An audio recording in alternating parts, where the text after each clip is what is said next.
Being a police officer is one of the hardest jobs in the world. That is not a statement to elicit sympathy from those we served. It's a fact.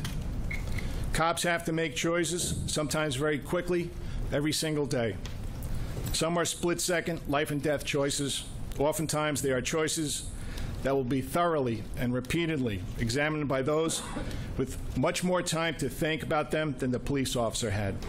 And those decisions are scrutinized and second-guessed, both fairly and unfairly. No one believes that Officer Pantaleo got out of bed on July 17, 2014, thinking he would make choices and take actions during an otherwise routine arrest that would lead to another person's death.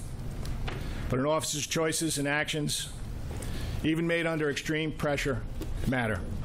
It is unlikely that Mr. Garner thought he was in such poor health that a brief struggle with the police would cause his death. He should have decided against resisting arrest, but a man with a family lost his life, and that is an irreversible tragedy.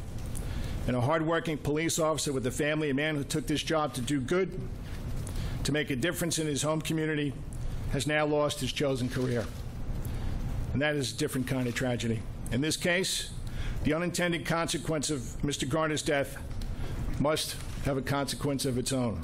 Therefore, I agree with the Deputy Commissioner of Trials' legal findings and recommendations. It is clear that Daniel Pantaleo can no longer effectively serve as a New York City police officer. In carrying out the court's verdict in this case, I take no pleasure. I know that many will disagree with this decision, and that is their right. There are absolutely no victors here today. Not the Garner family, not the community at large, and certainly not the courageous men and women of the police department, who put their own lives on the line every single day in service and to the people of this great city. Today is a day of reckoning, but can also be a day of reconciliation. We must move forward together as one city, determined to secure safety for all New Yorkers, and safety for every police officer working daily to protect all of us. I'll now take your questions.